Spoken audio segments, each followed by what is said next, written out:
25 members வந்துட்டாங்களா? One and all present here. Hope all enjoy the CA Day celebration. I thank each and everyone for the active participation in CA Day activities.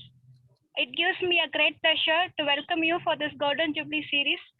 As today's chief guest, vibrant SARC treasurer Revathi Raghunathan. We welcome you, ma'am.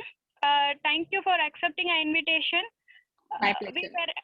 We were very happy to hear from you at Salem 2 years back at a sub-regional conference. I cordially welcome you, ma'am. Hopefully, we receive you at Salem after pandemic is over. Waiting to. In Salem, any seminar relating to Companies Act, our first thought will be CS Purnima. She is humble and down to earth. I am glad to welcome you, ma'am. I happily welcome Pondicherry branch chairman Prabhakaran sir, and I thank him for supporting Salem branch, and I welcome all our members for this seminar. It's a recap of CARO 2020 and CSR contribution in COVID time with some case studies. Let's rejoice in learning. Be healthy, be positive. Thank you and Jai Hind.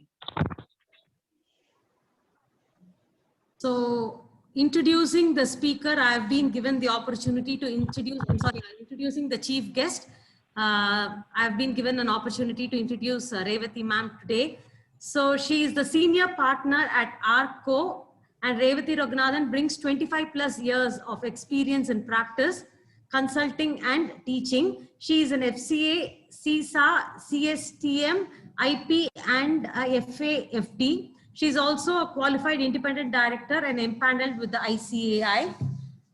The qualifications and memberships are Treasurer of SARC of ICAI 2122, Chairperson of Committee of Insolvency and Bankruptcy Code and Valuation Standards and Committee on Capital Markets and Investor Protection 2122, Managing Committee member of the Hindustan Chamber of Commerce, Chairperson of Committee of Insolvency and Bankruptcy Code and Valuation Standards and CPE Committee 2021, Member Regional Audit Committee of SARC ICAI 2021, former Chairperson of SICASA and Students Committee of SARC of ICAI 19 and 20, Member of the Managing Committee of the Society of Auditors 2017-18, other accomplishments. She has addressed various forums on insolvency and bankruptcy code and practice. She is a co-author of Finance and Facilities for Exporters, written to professional magazines. She's a technical reviewer of the SHIELD panel, a subcommittee of the Research Committee of the ICAI for review of annual reports and other documents for excellence in financial reporting. She's a visiting professor for direct and indirect taxes at Indo-German Training Center and Faculty for Direct Tax with MSME. She's a jury member of the Abhirami Small Budget Film Awards 2013 and 2012. With these few words, I welcome the chief guest, CA Revathi ma'am, and over to you, ma'am. We are waiting to hear from you. Thank you very much, Sharda, for those generous words. So good evening to the chairman of the Salem branch, Saranya, and chairman of the Pondicherry branch, Mr. Prabhakaran, and to all my other very good friends here, Sharda, a very good friend, and Natarajan sir, and all the other professional colleagues here. It is a great pleasure to meet everyone in Salem through Zoom like this, because it's not possible to meet physically. Even though Salem and Pondicherry are so close by, we are unable to travel and meet each other. I think in the near future also we may not be able to. Hopefully the pandemic will get relieved soon and all of us will be able to move, but that seems to be a little difficult.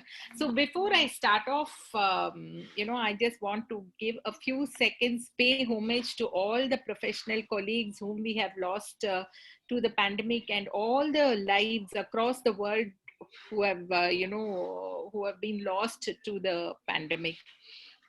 So because this is something which has affected all of us in such a huge way. Just a few seconds of silence prayer for them.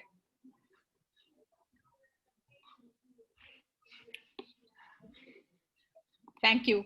I know that we are celebrating the 50th Jubilee year of the Salem branch, and it gives me so much of pleasure to come here and talk. It's so nice that you remembered me and called me. I'm very happy to join you all today. And what better topic to choose other than Caro 2020 and CSR?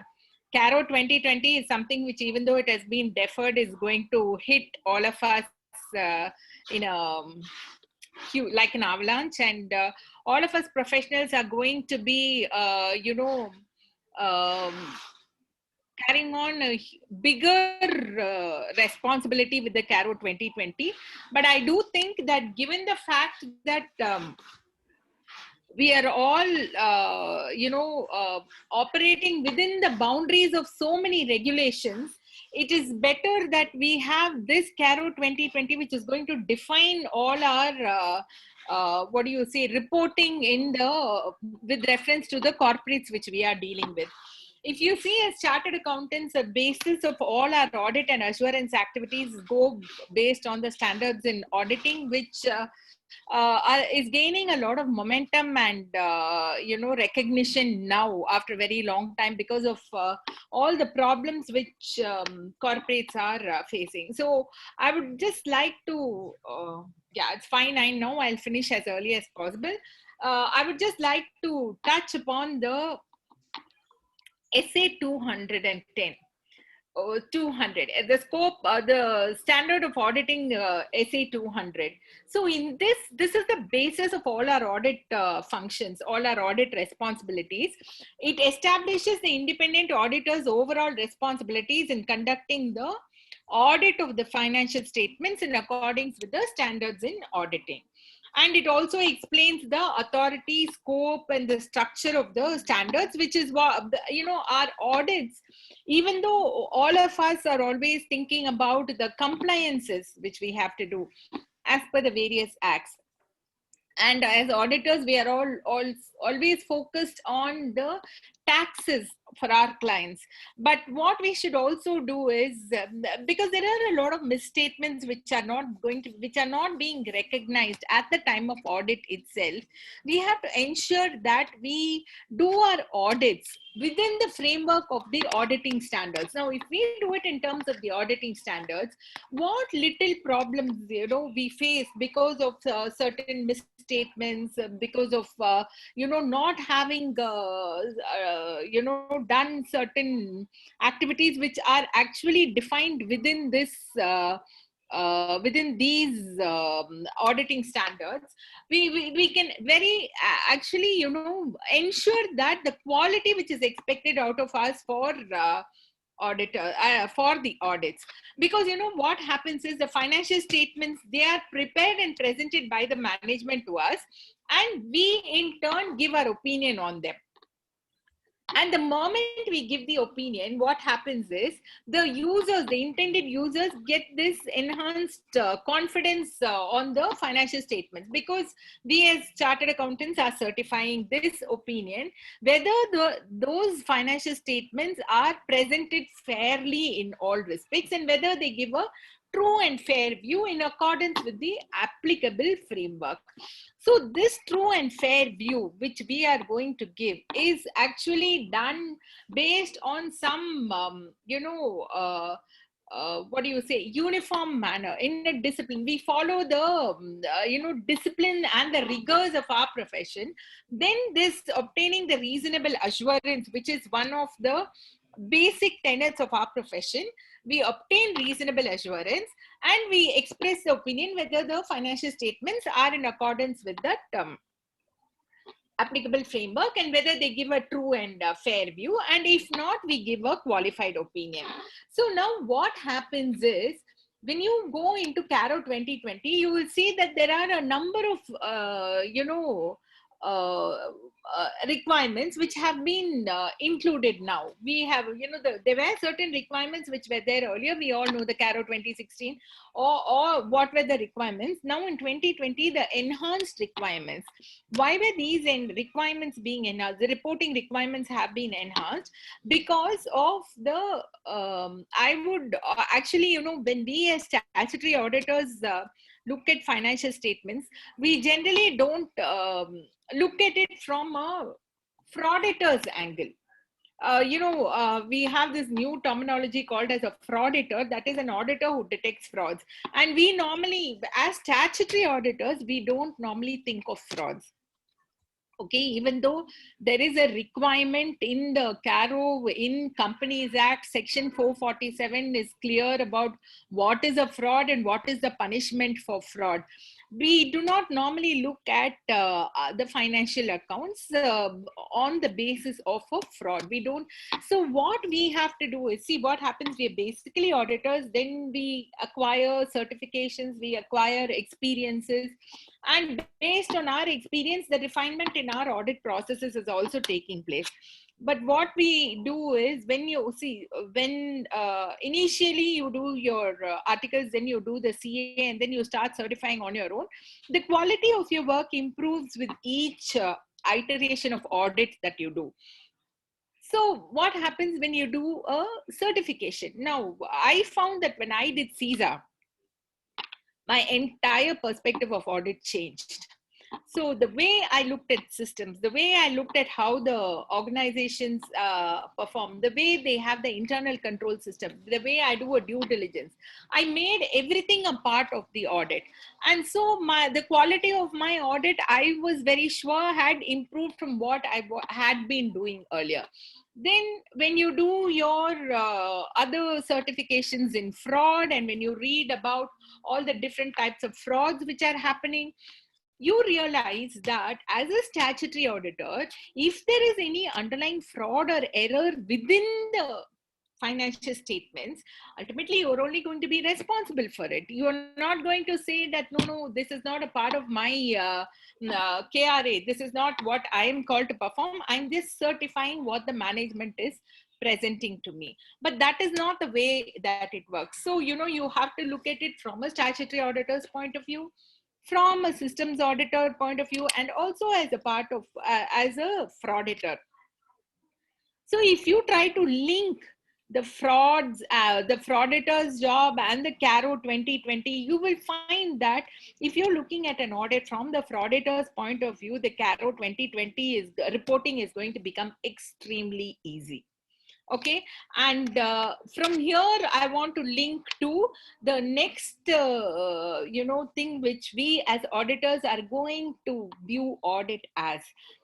All these days, what we have been doing as an audit is a traditional retroactive audit. It is more of what happened in the past. We are not looking at audit in, when we are certifying the financial statements, we are only looking at what happened in the past and we are certifying it. We are not going in any way. The only thing which I would say we are going to do is certifying particular entity as a going concern, or maybe as contingent liabilities, whatever it is. But as such, if you see, we are not in any way giving any kind of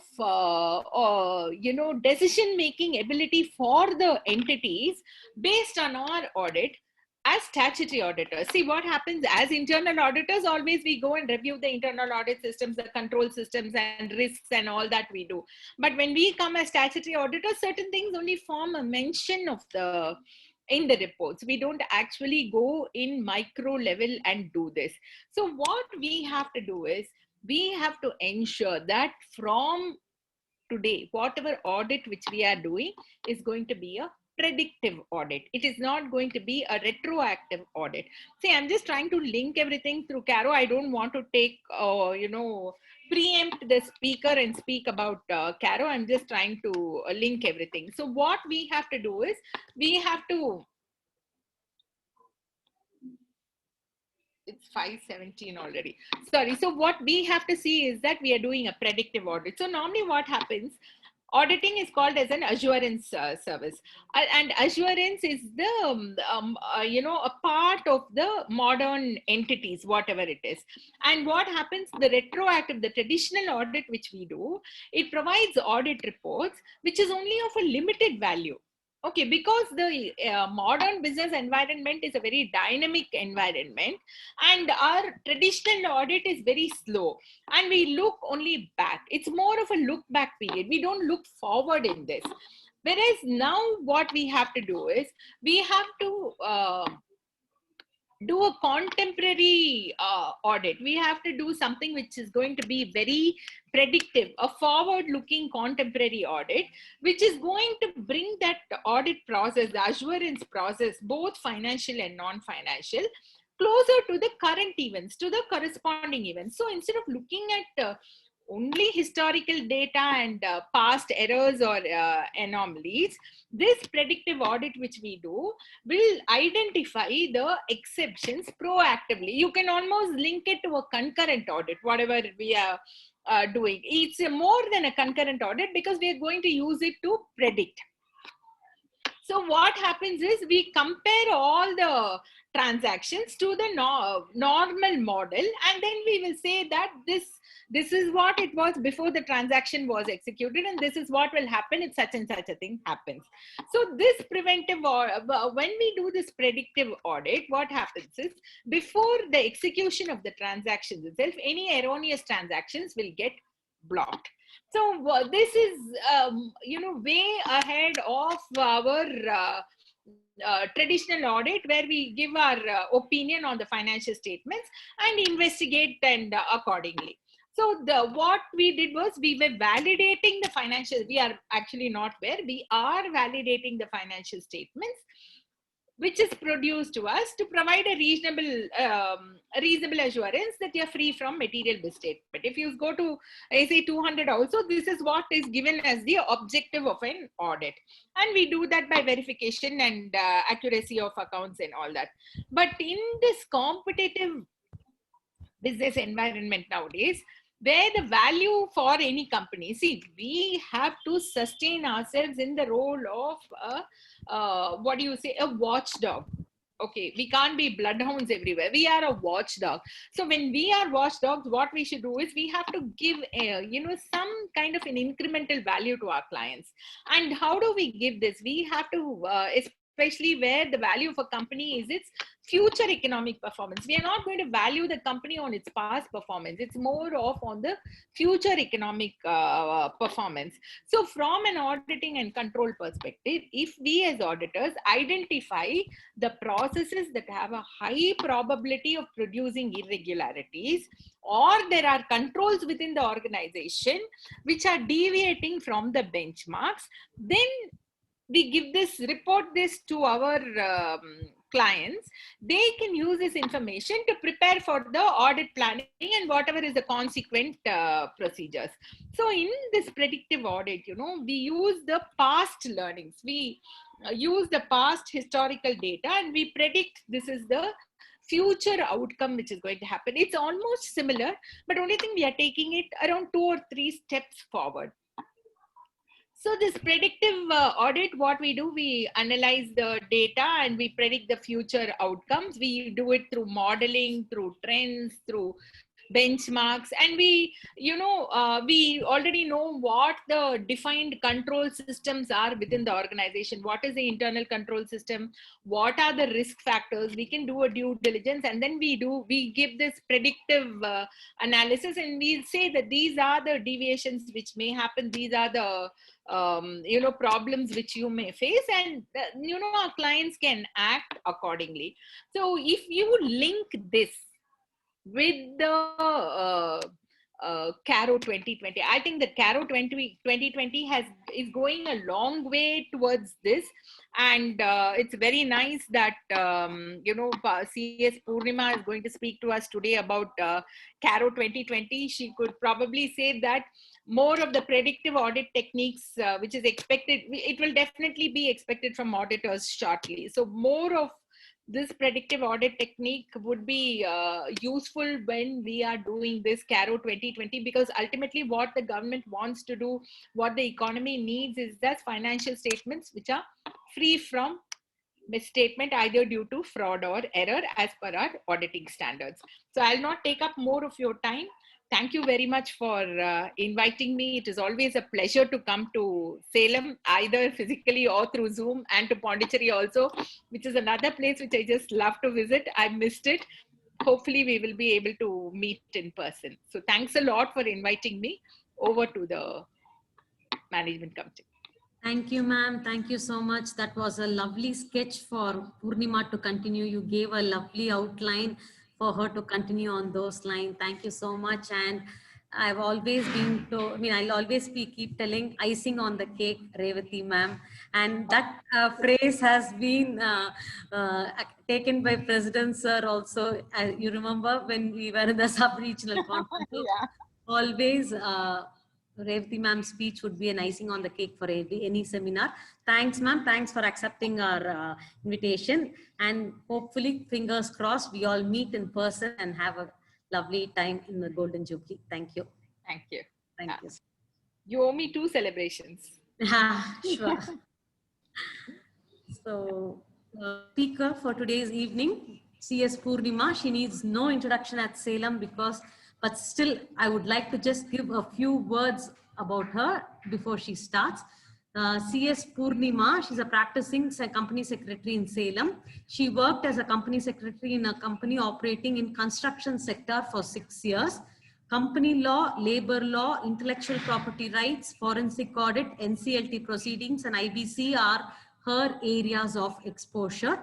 And her academic qualification, she's a fellow member of the Institute of Company Secretaries of India, completed certification course on forensic audit conducted by the ICSI in association with KPMG, and she completed BCom in computer application. With these few words, I would like to hand over the session to Purnima. Purnima, over to you. Purni Nidama.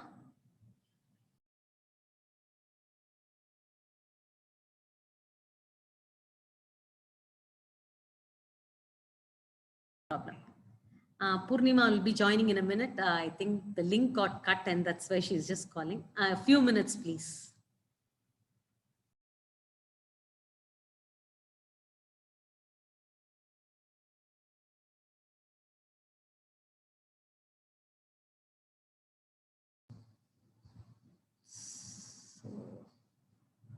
Some network issue, I suppose.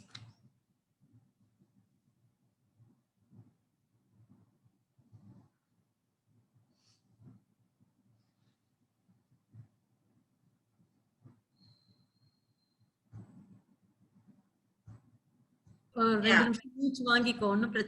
issues, ma'am. No problem. All of a sudden, there's some network issues. No issues, bro. No problem. Na introduction on Okay, so ma'am. over to you. You may start, ma.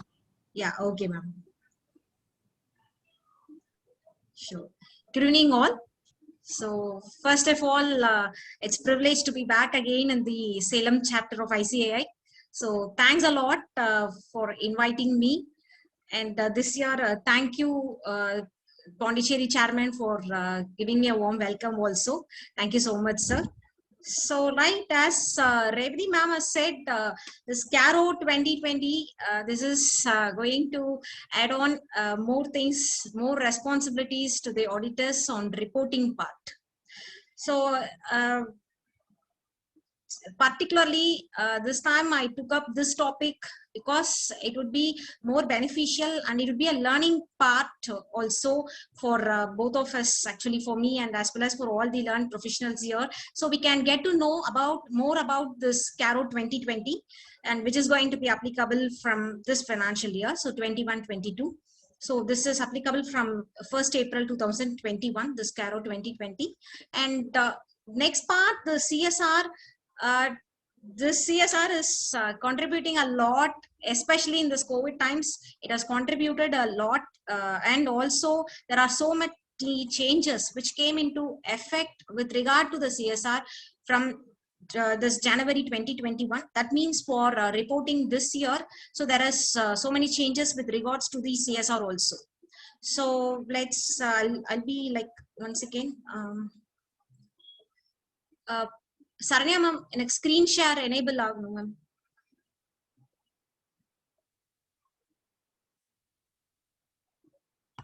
So I'm not able to share my presentation.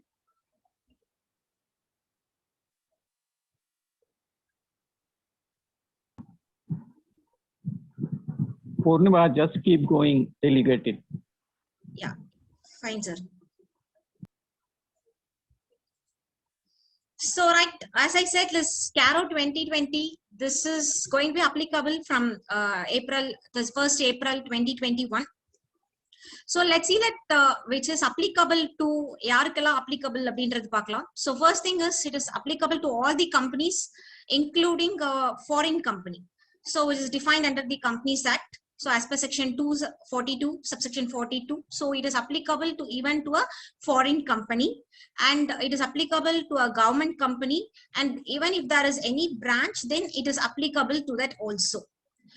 And non-applicability பொறுத்த வரைக்கும் பாத்தீங்கன்னா banking company-க்கு இது not applicable. CARO 2020 is not applicable to banking company, and insurance company it is not applicable.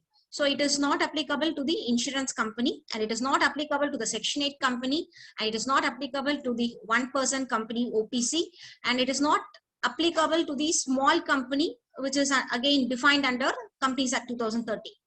And it is also not applicable to private companies subject to some conditions. So what are all the conditions pathing appadina this private companies porutha varaikum?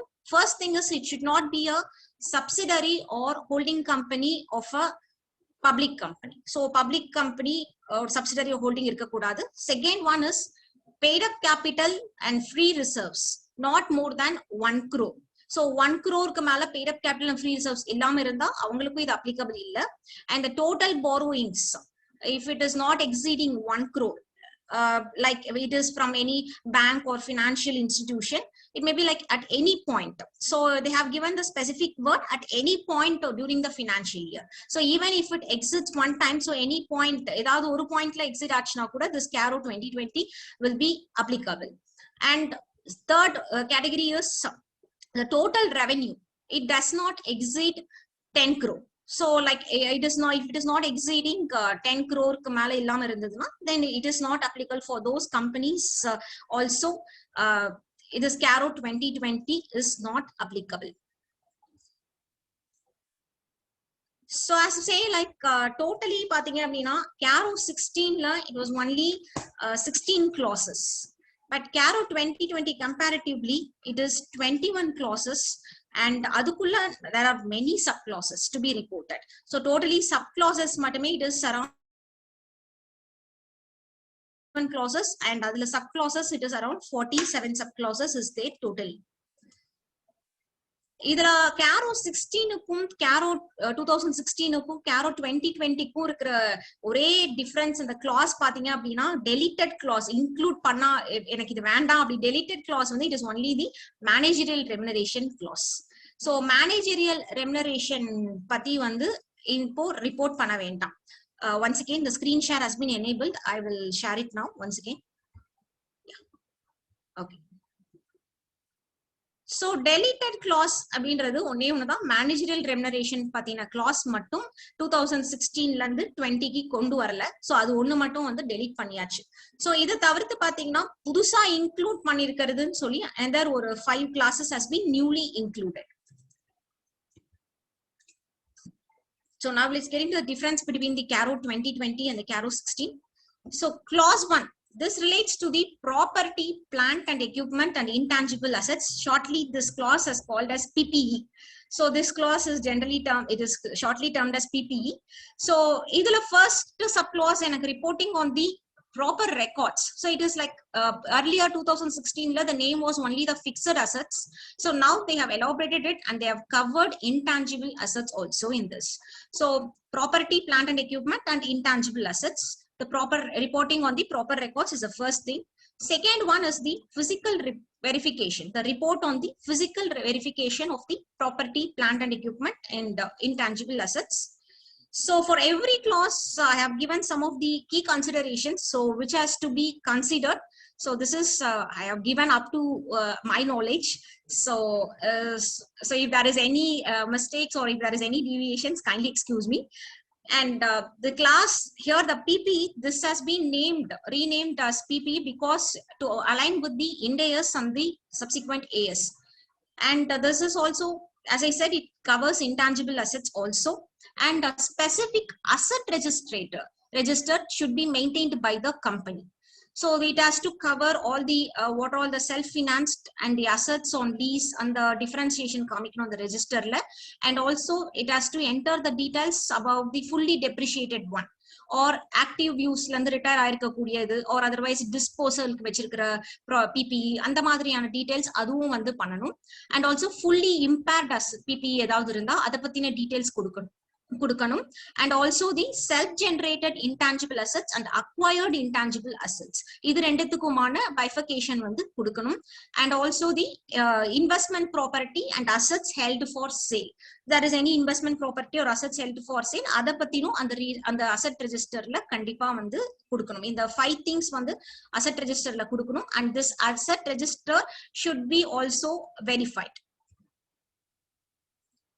And the third subclause in this is reporting on title deeds of all immovable properties.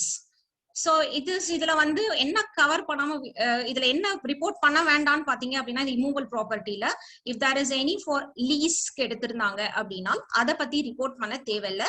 ஆனா அதுக்கு ப்ராப்பரா lease agreement வந்து இருக்கணும். So lease agreement should be executed. இருந்தா அந்த immovable property பத்தி மட்டும் இந்த கிளாஸ்ல வந்து ரிப்போர்ட் பண்ண தேவையில்லை. And here the reconciliation of title deeds is necessary along with the PP register. And also any name of the director or promoter or relative or employee avanga name la edavadhu immovable property if it has been acquired, then other pathina details should also be given in this clause. And the fourth subclause here is the reporting on revaluation of property, plant and equipment and intangible assets. So here the revaluation should be done considering the requirements of AS 10 and Ind AS 16. So if any item is PP is revalued, then other pathina details pandu kudukanum. And if there is any change more than 10%, so then other pathina complete disclosure vandu in the clause la vandu irukanum. So 10% ku mala revaluation difference irundhudu, change irundhudu அப்படினா then other pathina details kandipa vandu specify பண்ணிருக்கணும் இதுல. It is for both PPE as well as the intangible asset. And the fifth subclause in this is reporting on disclosure of any proceedings of binomy property under Binomy Transactions Prohibition Act 1988. So binomy property pathina disclosures irukkanum. So if there is any proceeding has been initiated or pending, that is if it has been even initiated or if it has been pending, adoda disclosures ellame kudukanum. அதுக்குள்ள என்ன மாதிரியான disclosures இருக்கணும்னா nature of property mention பண்ணிருக்கணும் and the carrying value of the property which is within in the books of account and the status of proceedings. So what is the status of the proceeding and the consequential impact on the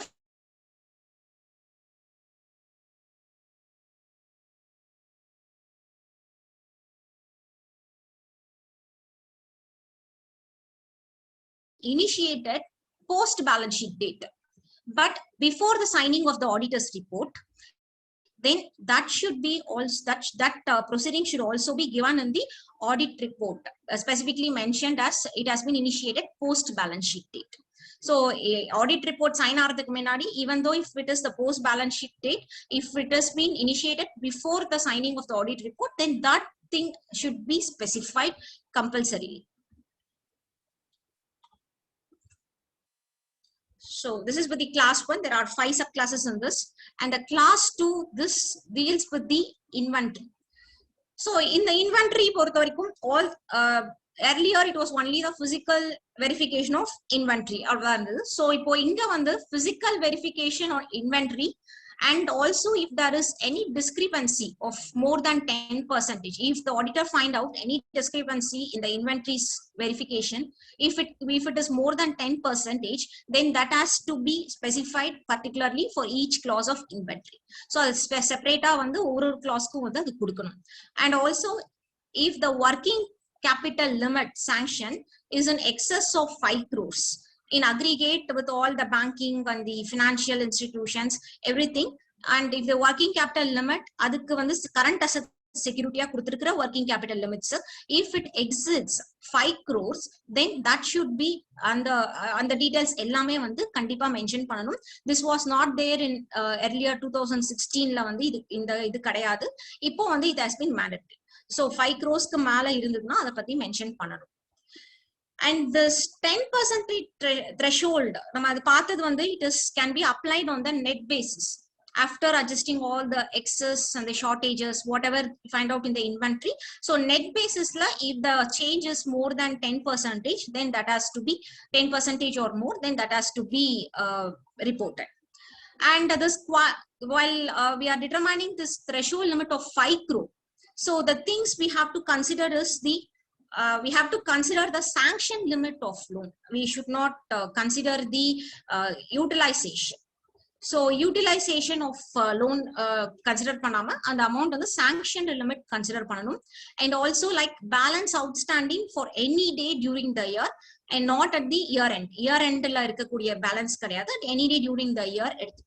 And also the limits of all banks and financial institutions in aggregate. So that is only thing, without security of current assets mattuna exclude pananum. Mathabadi ella financial institutions and banks la current assets security kuduthu vaangirka kudiya working capital limits ellame aggregate panni varakudiya limit da 5 crores. And credit facilities recon, that should be both fund based and non fund based. So this is with the class 2. There are 2 subclasses in this. And class 3, this is on the loans, investments, guarantees, securities, and advances in nature of loan. So this is a vast one covering all the things. Actually, this clause covers everything: the loans, investment, guarantees, securities, whatever it is, everything comes under this third clause. So reporting on earlier, this third clause was not this much brief. Now இது வந்து ரொம்ப like ரொம்ப நிறைய points இந்த sub clauses வந்து இதுல தான் வந்து நிறைய sub clauses வந்து இருக்கு. So reporting on investments, provided any guarantee or security or any loans and advances. So whatever it is, that has to be reported in the first thing. Then the second one is the aggregate amount during the year, like outstanding at the balance sheet date, in respect to the loans and advances to the subsidiary, joint venture and associates. So specific subsidiaries and the loans and advances la specific subsidiaries, joint ventures ku kuduthirukradha thaniya kaamikkanum, and the aggregate amount which is given to other than the subsidiaries, the loans and advances amount which is given to other than the subsidiaries, joint ventures and associates, adha vandu thaniya pirichi kaamikkanum. So rendume vandu thanithaniya vandu pirichi kaamikkanum. So in the loans, this includes both the short term and the long term loans, whether given in cash or in kind to any parties, and also it includes the loans which is acquired up during the year, and it's like whether an advance is in the nature of loan circumstances of each case. So it will differ from case to case.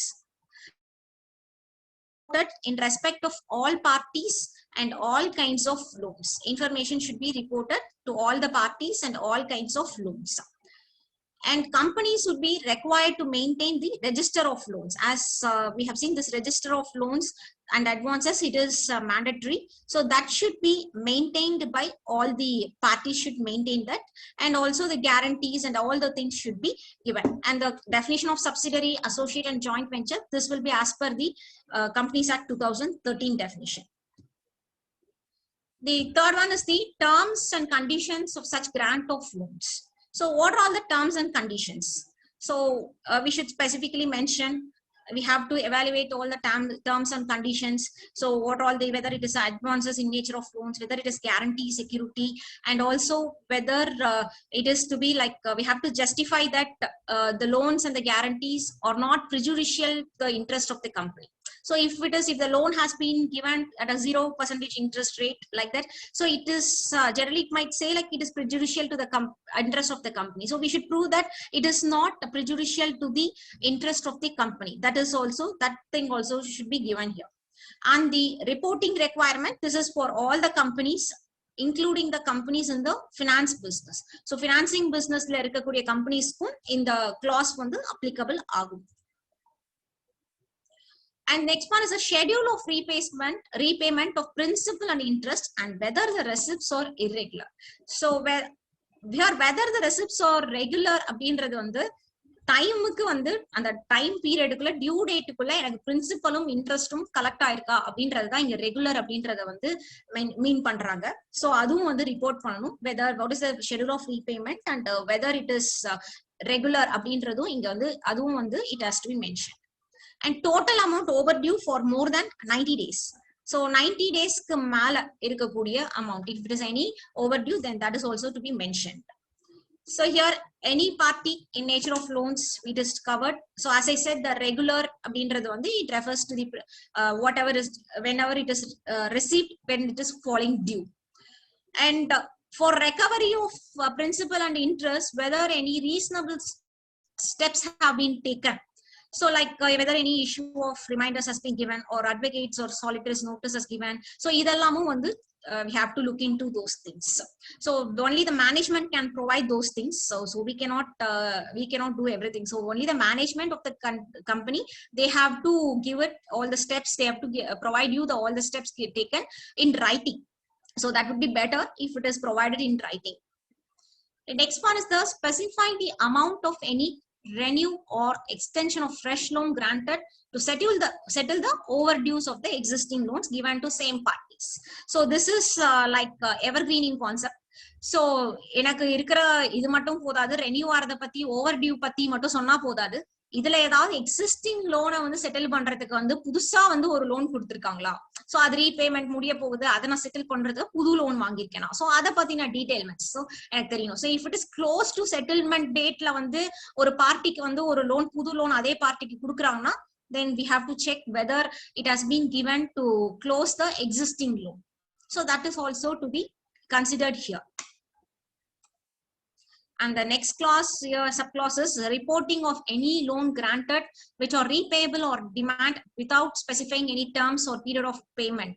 So which is repayable on demand, and if it is not any terms of repayment, edhum and period edume vandu specify pannama or loan kuduthirundanga, adha pathina separate details that is also to be reported in CARO.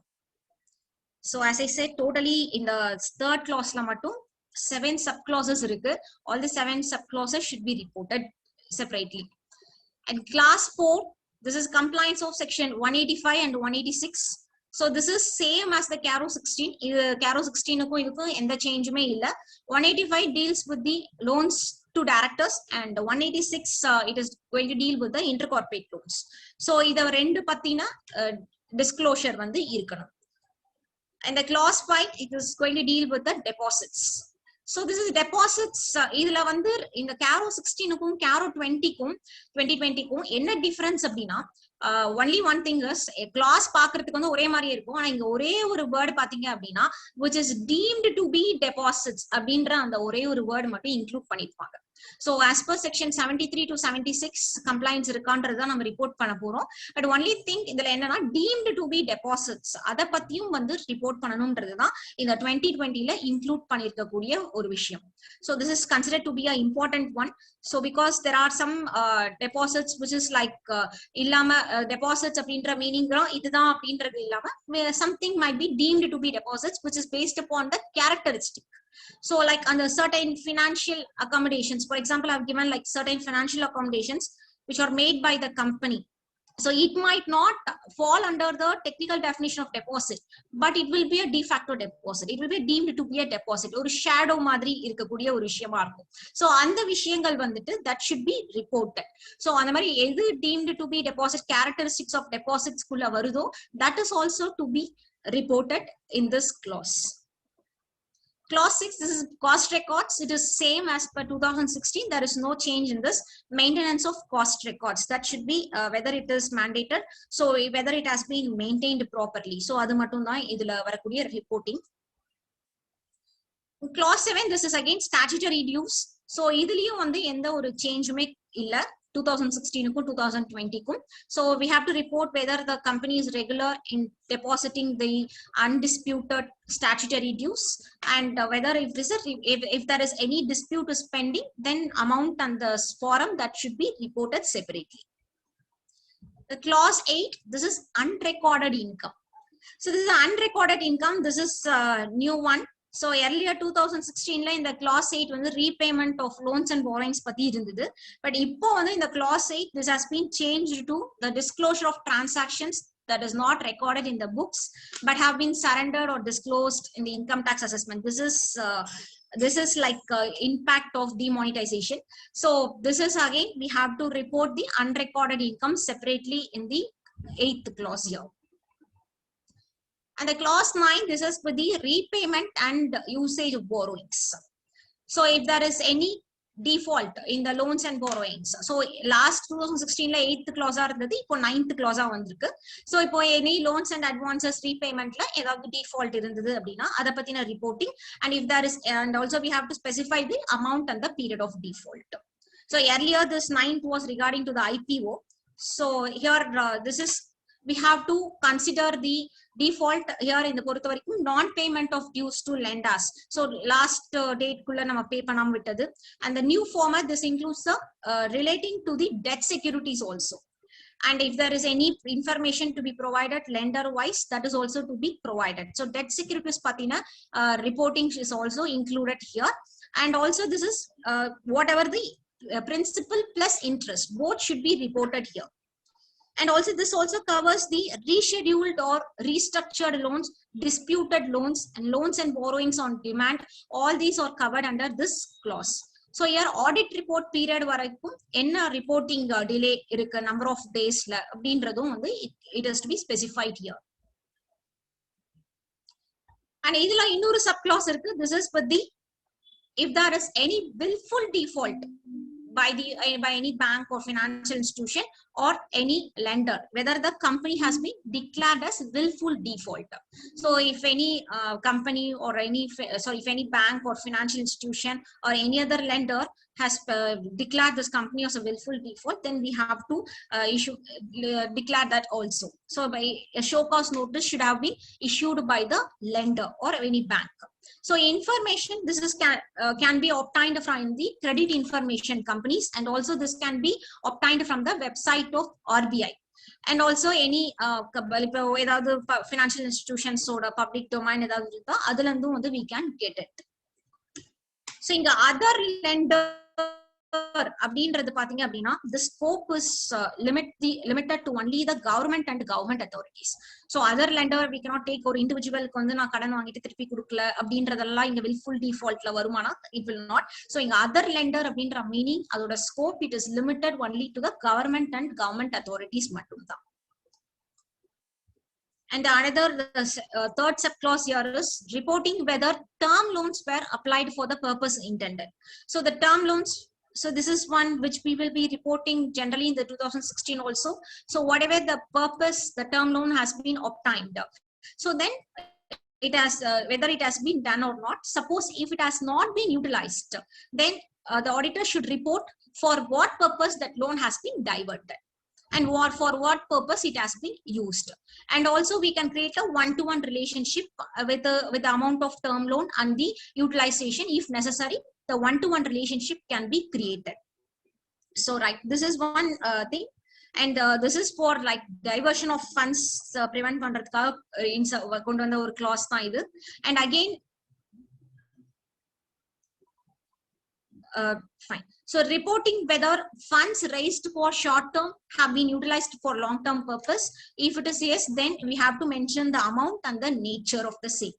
So the long term sources and the long term application of funds kind of comparison should be done.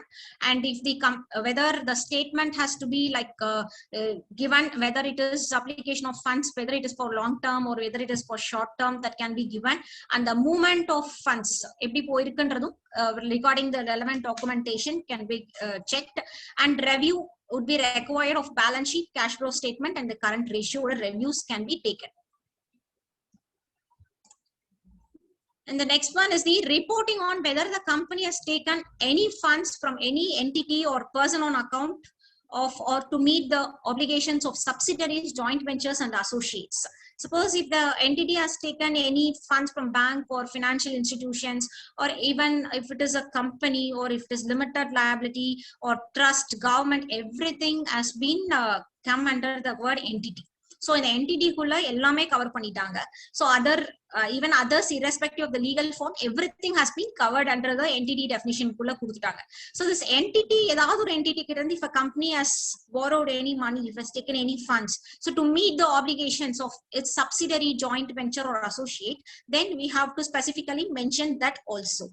So if it is that loan should be consider as the new loans or advance given during the year. Adha consider panikkanum. And obligation here, it would mean the amount that subsidiaries or joint ventures or associates, they are required to pay to their vendors or lenders or employees or statutory authorities. So inga enak obligation radhu it has been mean like that. So avanga edavadhu payment panna vendiya vishayangal, avanga vendors ko lenders illa employees ke edavadhu payment panna vendida, adukaga the company is taking the loan and giving its subsidiaries, then it is to be reported. And this clause is going to cover both the long term as well as the short term funds. So even if they have been repaid before the year end, that has to be reported. So year end kulla repayment pannitaanga abindradilla, so it has to be reported even if it is even reported like repaid before the year end. The next part is the reporting on whether the company has raised loans on the pledge of securities held in its subsidiary, joint venture or associate. So securities which are held by the subsidiary or joint venture or associates and the properties of the securities on the pledge money edavadhu kadan vaangiranga, or otherwise you have to give those details. And if there is any default of those loans, andha madri eduthirukkudiya loans la edi payment repayment of principal or interest adula default irundhudu appadina, then adiyum vandittu it has to be reported. So it is even in the clause liyum pathinga appadina, this is going to cover all the loans taken during the year, even if it is repaid before the year end. So year end kulle vandu repayment pannitaangalum it has to be separately reported. So I'll say this clause 3 and clause 9 are longest ones, so which has many subclauses to be reported. Then clause 10, this is use of money raised through issue of own shares. So earlier this was with the fraud irundhathu clause 10 la. So ipo vandu the clause 10 it is going to consider the IPO, whether money has been raised by way of IPO or any further public offer, and term loans, whatever the purpose it is applied for, adukku raise panna vishayangal, and whether any preferential allotment or private placement of shares or convertible debentures has been made. If it is yes, then the compliance of the relevant section should be given. So whether it has been done or not, that should be specified. So this was not there in the 2016, but now in the 2020, this has been mandatory here. Whether any preferential allotment on the year la pannirukangala, illa private placement pannirukangala, illa convertible debentures issue pannirukangala, that has to be reported. So like it is all refers to the section 62. And the next clause is the 11th one, fraud. So if there is any fraud, reporting of any fraud is there, then it has to be reported, and also it has to, we have to mention the amount involved in the fraud and the nature also. And whether any report and section 143 under section 143 to subsection 12 prakaram, if there is any Companies Act prakaram, if there is any report has been filed by the auditors in form ADT4, that has to be reported. And whether auditor has considered the whistleblower compliance, if any. So whistleblower compliance, this has been one involved, so it has been included in the CARO here. So if there is any whistleblower compliance, then whether it has been considered by the company or not, that has to be reported in the CARO. So here the whistleblower, we know, as we all know, it's a confidential procedure which will be headed by the chairman of the audit committee. இங்க வந்து ஆடிட்டரோட role வந்து எதுவுமே இல்ல. Actually whistle blower mechanism பொறுத்த வரைக்கும் ஆடிட்டரோட role வந்து எதுவுமே கிடையாது. So it is like only fraud ரிப்போர்ட்டிங்க்கு மட்டும் கிடையாது. Even the whistle blowing can be done for any unethical behaviour or anything. So it is இந்த ரோல் ஆஃப் ஆடிட்டர் அப்படின்றது இந்த என்டையர் விசில் ப்ளோவர் ப்ராசஸ்ல எதுவுமே இல்லை. So now with this clause inclusive, now the auditors, whether they have to look into all the whistleblower complaints received by the company, so for what purpose it has been received, all those things should be now considered by the, should be looked on by the auditors also. And the clause 12, this is with the Nidhi company. So earlier Nidhi company இது வந்து ரொம்ப இருந்தது, last 2016 இருந்தது. So Nidhi company பொறுத்த வரைக்கும் it has been whether it is only limited to ratio and net owned funds ratio and the 10% of unencumbered deposits irukandradhu mattum da irundhu. So now even they have included about the default also. They have actually divided into sub clauses. So this 1:20 the net owned funds to deposits ratio irka abindradha patti report pananum, and also whether they have maintained 10% unencumbered term deposits to meet the liability, that also should be reported separately. And if there is any default in the payment of interest on deposits or even the repayment, then that detail should also be mentioned separately. So this default on the 2016 la வந்து இல்ல, 2020 la specifica வந்துட்டு the repayment any default இருந்தது அப்படினா payment of interest or the repayment, so அத பத்தின detail வந்து கண்டிப்பா specify பண்ணிருக்கணும். And the clause 13, this is about the related party transactions. So related party transactions, this is like 177 188 of the Companies Act. So இது வந்து 16 க்கும் 2016 க்கும் 2020 க்கும் ஏதோ ஒரு டிஃபரன்ஸுமே கிடையாது. So the same has to be reported in this also. So I'll say like this Nidhi company, this in the recent times, this Nidhi company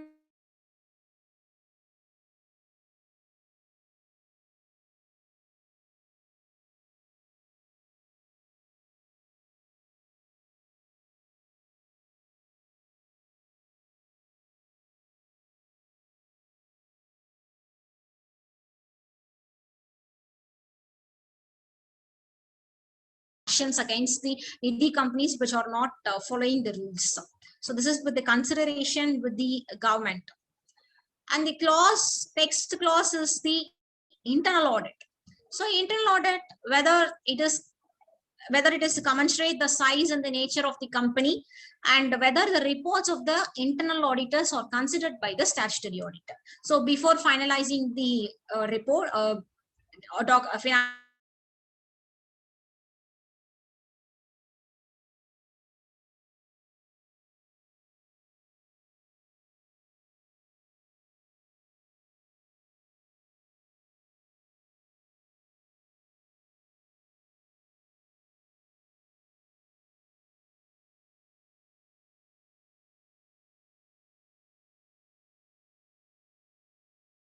crores மேலயோ இல்ல borrowings வந்து 100 crores மேலயோ இருந்தா internal auditor mandatory-ஆ வந்து appointment பண்ணனும். This is as per section 138 of Companies Act.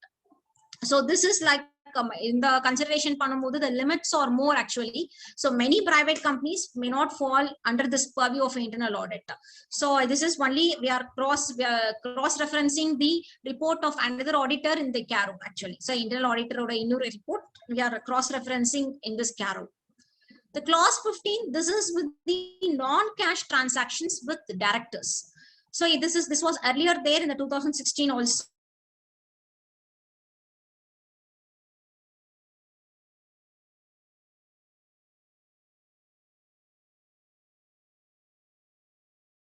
Provisions comply பண்ணிருக்காங்களா அத பத்தின reporting. And here clause 16, this is with the registration under section 45 1A of RBI Act. So every company which intends to start a NBFC or a finance company, it has to get registered under section 45 1A of RBI Act. So either that registration is obtained or not. Financial or housing finance activities, or it has been done without any registration, certificate of registration from investment company. So whether the core investment company, so if so whether it fulfills the criteria. So what is the core investment company here is it is holds the stake in a group of companies. It is only for like they will not involve in the trading purpose, but they will be holding the stake in a group of companies only for the investment purpose. So அந்த மாதிரி இருக்கக்கூடிய companies, that is core investment company. So whether core investment company இருக்குனா அதுக்கான criteria whether they have fulfilled it அப்படின்றதும் சொல்லணும். And whether the group has more than one core investment company as part of the group. So more than one company இருக்கு அப்படின்னா then indicate the number of CICs. So எத்தனை core investment company இருக்கு அப்படின்றது it should be indicated. So the first clause and the second clause பாத்தீங்கன்னா இங்க registration is obtained or not நாவே முடிஞ்சிரும். So இங்க வந்து without a valid certificate it should not be commencing. So எதுமே business activities பண்ண banking financial companies without the valid certificate. So automatically one who carries the valid certificate அங்க no கொடுத்தா second clause க்கும் automatically வந்து it should be no. So அப்படி பண்ணிருந்தாங்கன்னா it is wrong. So அப்போ it has to be reported again. Then clause 17, this is with the cash losses. So whether any company has incurred any cash loss in the financial year, then அதோட amount வந்து specify பண்ணணும். This clause is not there. இனிமேல் வர clauses எதுவுமே 2016ல இருந்ததில்லை. It is all the new ones. So any cash losses ஏதாவது incur பண்ணியிருந்தாங்கன்னா அப்போ that has to be reported here. So அப்படி report பண்ணும்போது if there is any negative PPT இருந்ததுன்னா அப்போ automatically the depreciation and the amortization should be added back. So அப்போ totally என்னோட depreciation and amortization add பண்ணி வர்றதா என்னோட cash loss வந்து நான் காமிக்கணும் இதுல. So it has given like a reverse calculation here. Then auditor's resignation. So this auditor's resignation, it is a newly included clause in this CARO 2020. So during the year, ஏதாவது auditor resignation இருக்கு அப்படின்னா it has to be informed in the CARO 2020. And also the auditor should take into consideration the issues, objections or concerns that has been raised by the outgoing auditors. So whatever the issues that has been raised, that has to also be considered. So for this, we can, this is in coincidence with the SA 210, which is with the terms of audit engagement. So this is to obligatory, this is a normal practice, this has been already issued. So அதை வந்து கரெக்டா follow பண்ணிருக்கோமா இல்லையான்றத திரும்ப வந்துட்டு the CARO 2020 வந்து அதை report பண்ண சொல்லுது. The financial position. So this is again, this is like அடுத்த 1 year குள்ள arise இருக்கக்கூடிய liabilities satisfy பண்ற அளவுக்கு கம்பெனியோட financial position இருக்கா அப்படின்றத வந்து ரிப்போர்ட் பண்ணணும் இந்த CARO 2020. The auditors should report that. This is a new one. So next 1 yearக்கு வந்து arise ஆகக்கூடிய which is all the falling due within the 1 year period from the date of balance sheet. So அந்த financial liabilities வந்து if there is any material uncertainty ஏதாவது இருக்கா, so whether they are capable of meeting those liabilities அப்படின்றத the auditors should report on that. So அவங்களோட opinion, so that has to be given. So whether it can be basis of financial ratios or realization of financial assets, and the payment of financial liabilities, everything should be taken into consideration here. So this clause has been given to get into with the SA 570, which is with the going concern concept. So the going concern concept irukuma illiyandradha like derive pandradhukku this is a CARO has been given. The auditor's opinion should be given on that. On the class 20, this is about the CSR compliance. So CSR also, it has been brought into the scope of auditors. Adha pathina reporting vandu the auditors should make it. So whether ongoing projects irukkudiya amounts இருக்குன்னா அது ஏதாவது unspent amount இருக்கா, so other than ongoing projects இருக்கக்கூடிய amount unspent amount ஏதாவது இருக்குன்னா that should be transferred within 6 months from the expiry of financial year. அப்படி பண்ணிருக்காங்களா அப்படின்றத report பண்ணணும். And any amount remaining unspent, whether it has been transferred into a special account. This is second one is related to the ongoing projects, first one is related to the other than ongoing projects. So அந்த ரெண்டு இதுலயுமே ஏதாவது amount unspent இருந்ததுன்னா அதை வந்து as per CSR Act, CSR rules பிரகாரம் whether it has been transferred அப்படின்றது அதை பத்தின reporting should be done. So as I said, this provisions, CSR provisions, this has been came into effect from 22 January 2021. So whatever the unspent amount in the fund க்கு வந்து transfer பண்ணிருக்காங்கன்ற நேமும் வந்து specify பண்ணனும், அமௌண்ட்டும் வந்து it has to be specified. And the second clause, this is pertaining to the unspent amount to a special account. So this is like within 30 days to the closure of financial year la ongoing project la vandu we have to transfer. So adha pathina is the second subclause. Then the clause 21 is about the consolidated financial statements. So whether any qualifications or adverse remarks whether it has been done included in the CFS CARO reports any எனக்கு இருக்கக்கூடிய ஏதாவது இருந்ததுன்னா so that has to be included here. And also we have to indicate the companies. So எந்த companiesல வந்து அந்த qualification adverse remark கொடுக்கிறோம், and also the para number of the CARO report. So that is also to be included here. So அந்த companyல கொடுத்திருந்தாங்கன்னா so அந்த para number of the CARO report that has to be specified here. So these are all the 21 clauses of CARO. So whether can I proceed with the CSR also, or should we have any question and any doubts to clarify in this CARO, or can I proceed with CSR also, ma'am?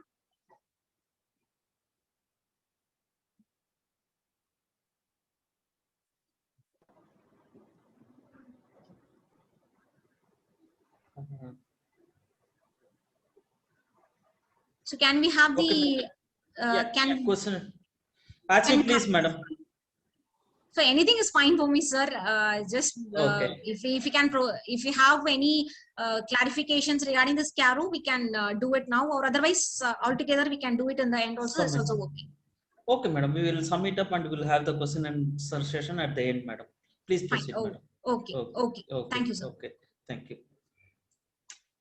So next, getting into the CSR. So first, I'll go with this changes in the CSR rules. First thing. So quantum of spending. This is under section 135, subsection 5. So first இருந்தது 3 preceding financial yearsல averageல 2% வந்து spend பண்ணனும் அப்படின்றது தான் கொடுத்திருந்தாங்க. So the question has arisen that so if my company is running only it is aged only less than 3 years. So if it is there for only 1 year or 2 years, then what will be my CSR spending? This was a question which was arising earlier. So adukku they have come up with a solution. So preceding financial years la irukradhula 2% வந்து spend பண்ணிடுங்க. So suppose if it is only a first year company, only 1 year தான் முடிஞ்சிருக்கு, second year பண்றோம். So இப்போ first yearல the limit has exceeded அப்படின்னா so அப்ப அதுல இருக்கக்கூடியதுல 2% spend பண்ணிடுங்க அப்படின்ற சேஞ்ச் வந்து கொண்டு வந்துட்டாங்க. So no more questions regarding the 3 financial years எனக்கு இல்ல, அதனால வந்து என்னால spend பண்ண முடியாது அப்படின்ற அந்த criteria இனிமேல் கிடையாது. And the CSR spending, this has been made mandatory from voluntary.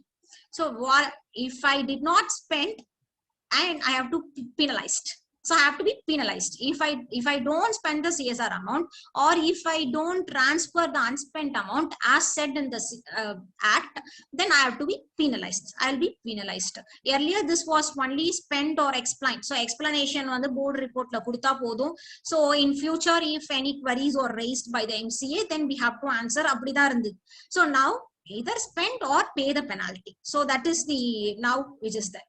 So then the treatment of unspent amount under section 135 subsection 6. So rendu type, one not relating to the ongoing project. If we fail to spend that amount, we have to disclose the reason in the board report, and we have to transfer the unspent amount to a fund, any fund which has been mentioned in the schedule 7 within 6 months. That is ipo in the financial, see this is applicable for this 2021 also. So appo in the year 2021 financial year la edavadhu unspent amount which is not relating to the ongoing project irundaduna, then within September 2021 this has to be transferred to any fund mentioned in the schedule 7. It might be even PM CARES or Prime Minister Relief Fund, or any state disaster management fund, or any fund which has been Ganga Relief Fund which has been mentioned in the schedule 7. It has to be transferred within 39/2021, that is 6 months from the closure of the financial year. Suppose if it is relating to the ongoing project, then how would be my treatment? So if I have failed to spend that amount, then open an account in the scheduled bank in the name of unspent corporate social responsibility account. A scheduled bank la in the account kandipa open panni within 30 days from the end of the financial year. So that is ipo namalukku the date in the financial year ku date mudinjiruchu 34/2021 kulla the unspent amount irundha adha vandu transfer pannidum இந்த account ku. சரி, அப்ப இந்த அக்கவுண்ட்ல இருக்கிற பணம் நான் எத்தனை நாளைக்கு யூஸ் பண்ணிக்கலாம் அப்படின்னா I can use it up to 3 years from the date of transfer. Suppose அந்த 3 years குள்ள அந்த ப்ராஜெக்ட்டுக்கு என்னால அந்த பணத்தை முடிக்கல, செலவு பண்ணி முடிக்க முடியல அப்படின்னா, then அந்த 3 years முடிஞ்சதுல இருந்து 30 days குள்ள transfer it to a fund specified in the schedule 7. So this is the treatment of the unspent. This is the treatment of the unspent amount which is relating to the ongoing project and the not relating to the ongoing project. So only thing is, if it is the ongoing project, பிரச்சனை இல்ல, ஒரு account open பண்ணி transfer பண்ணிட்டு 3 வருஷத்துக்குள்ள use பண்ணிக்கலாம். அப்படி use பண்ண முடியலன்னா 3 வருஷம் கழிச்சு ஏதாவது ஒரு ஃபண்டுக்கு வந்து டிரான்ஸ்ஃபர் பண்ணிடணும் within 30 days from the expiry of 3 years. If it is to the ongoing project இருந்ததுன்னா 6 monthsக்குள்ளேயே ஏதாவது ஒரு ஃபண்டுக்கு வந்து டிரான்ஸ்ஃபர் பண்ணிடணும். Suppose நான் பண்ணல, if it is there is any non-transfer அப்படின்னா, offense is decriminalized via Companies Amendment Act 2020, and the company is liable to pay penalty twice the amount of default or 1 crore, whichever is less. And every officer in default, they are liable to pay penalty at 10% of the default or 2 lakhs, whichever is less. The penalty is also huge, both on the company as well as the officer in default. So they have the officer in default and 10% of the default, 2 lakhs, whichever is less. Company are twice the amount of default or 1 crore, whichever is less. That has to be done. And again, the set off of the excess amount spent towards CSR. So this is another question which is more common, which was more common actually. So நான் அதிகமா spend பண்ணிட்டேன், என்னோட think எனக்கு 10 லட்சம் ரூபாய் spend பண்ணா போதும், but I have spend 15 lakhs. So அப்ப அதை நான் செட் ஆஃப் பண்ணிக்க முடியாதா நெக்ஸ்ட் இயர்ல அப்படின்ற கொஸ்டின் வந்து இருந்தது. ஸோ இப்போ அதுக்கும் வந்து the clarification has been given. So subsequent immediately succeeding 3 financial yearsக்கு அதை நீங்க செட் ஆஃப் பண்ணிக்கலாம். So only thing that excess amount ன்றது it should not be a surplus arising out of CSR activity. So CSR activity மூலமா arise ஆகுற surplus-ஆ இருக்க கூடாது. But whatever the amount excessly spent on more than our limit, நம்ம 10 lakhs spend பண்ணா போதும்னா 15 lakhs spend பண்ணிட்டோம் அப்படின்னா remaining 5 lakhs I can subsequent-ஆ வர different அடுத்த subsequent-ஆ வரக்கூடிய 3 yearsக்கு வந்து succeeding 3 yearsக்கு வந்துட்டு I can set off it.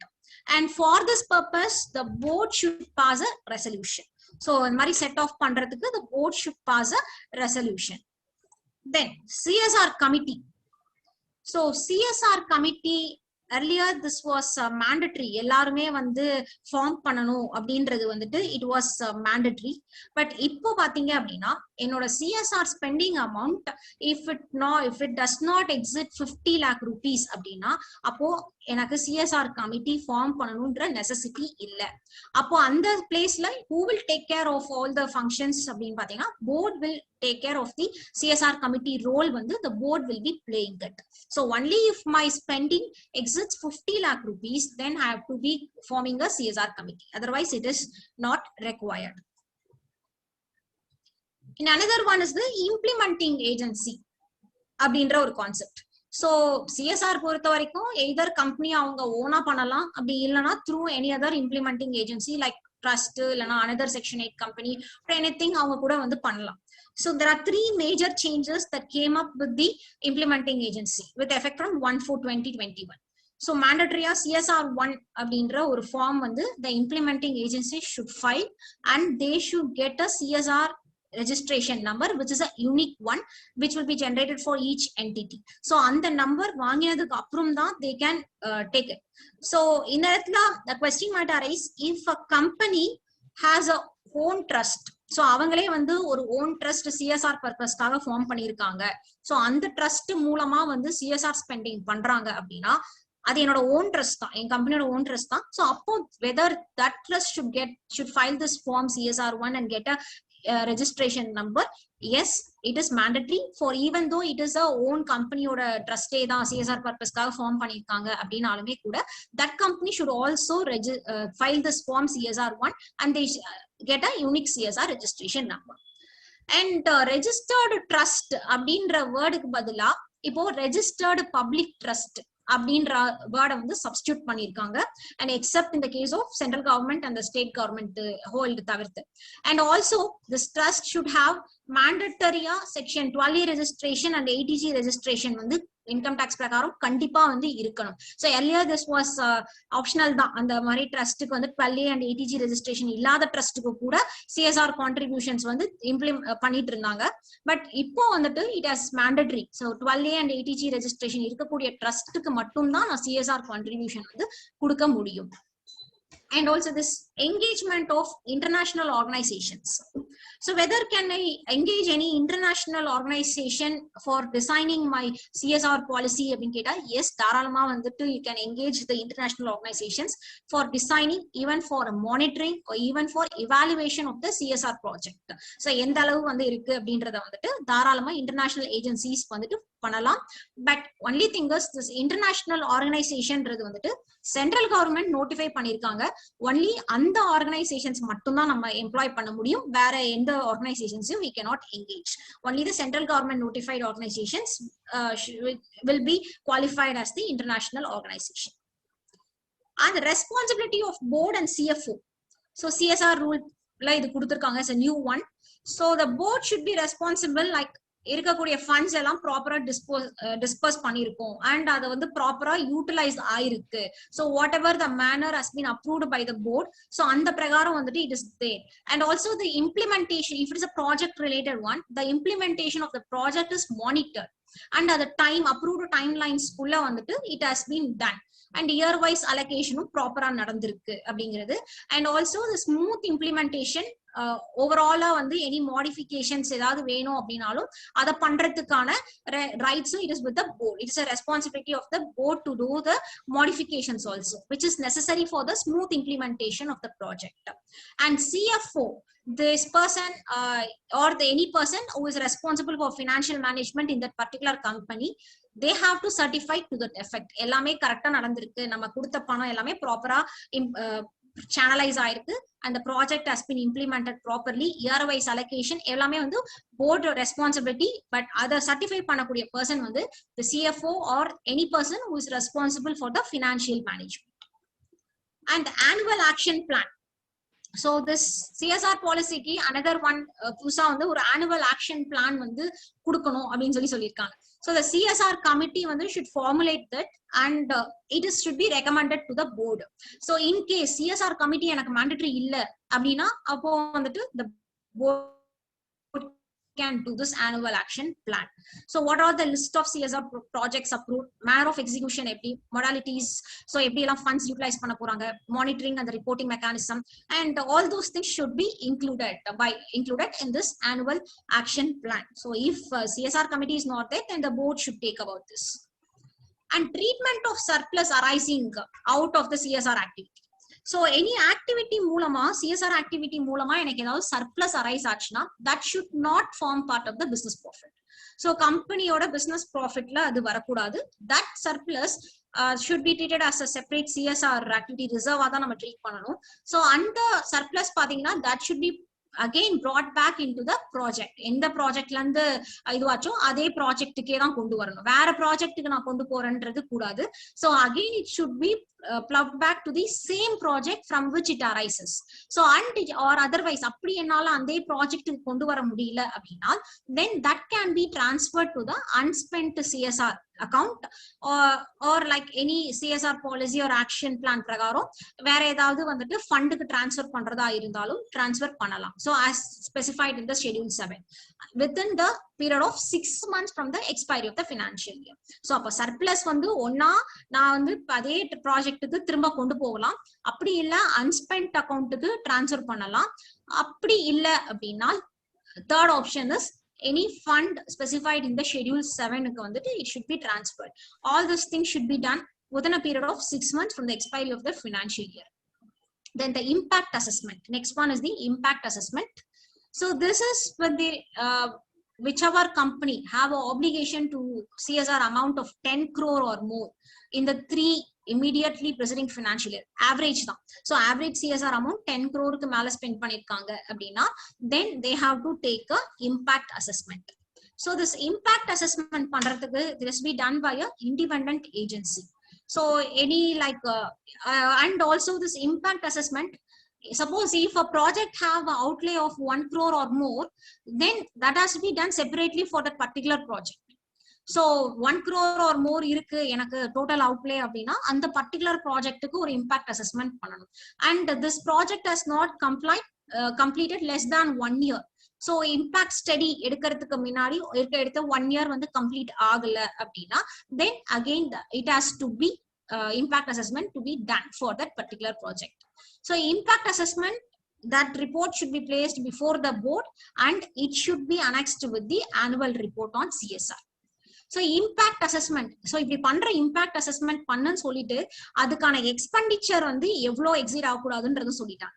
So it should not exceed 5% of the total CSR expenditure for that particular financial year or 50 lakh rupees, whichever is less.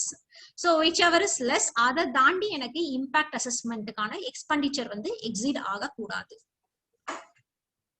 And the national unspent CSR fund, இந்த fund இன்னும் create பண்ணல.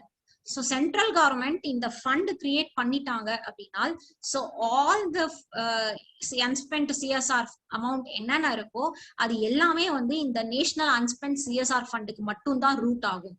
So it will not be done any schedule 7ல mention பண்ணிருக்கக்கூடிய வேற எந்த ஃபண்டுக்கும் வந்து இந்த ஃபண்ட் இந்த national unspent CSR fund create பண்ணதுக்கு அப்புறம் company cannot transfer to any fund. அதாவது அன்ஸ்பென்ட் அமௌண்ட் மட்டும் தான். வாலண்டியரா நான் டிரான்ஸ்ஃபர் பண்ணணும் அப்படின்னா தாராளமா டிரான்ஸ்ஃபர் பண்ணலாம். பட் அன்ஸ்பென்ட் அமௌண்ட் வந்து இருக்கக்கூடியது வந்து வேற ஃபண்டுக்கு டிரான்ஸ்ஃபர் பண்ணலாம். ஷெட்யூல் 7ல இருந்து இப்ப சொல்லி இருக்கிறது வந்து that will change as automatically national unspent CSR ஃபண்டுக்கு டிரான்ஸ்ஃபர் பண்ணணும் அப்படின்னு மாறிடும். Words will be changed. But it will be there, these funds will be qualified under schedule 7ல கொடுத்திருக்கிற funds எல்லாமே இருக்கும்.